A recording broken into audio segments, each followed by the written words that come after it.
My name is Bill, and I'm in Maple Grove, Minnesota. And I can't say enough about my LeafFilter experience, but I want to give you some evidence behind that. It started at the beginning with, it wasn't really a commercial as much as it was an infomercial that grabbed my attention on why I should do this. The second thing that was really impactful to me were the people that I met along the way with the process. Starting with the individual who came to our home, it didn't feel like they were selling me as much as providing me information to make my decision. Another thing I valued in that is they did not do anything to downgrade their competition. They just provided me with examples of differences, how it would work, and made that choice easy.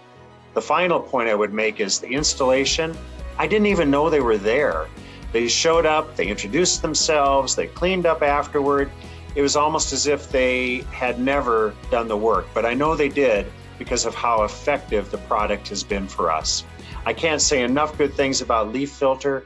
I hope your experience is similar as well.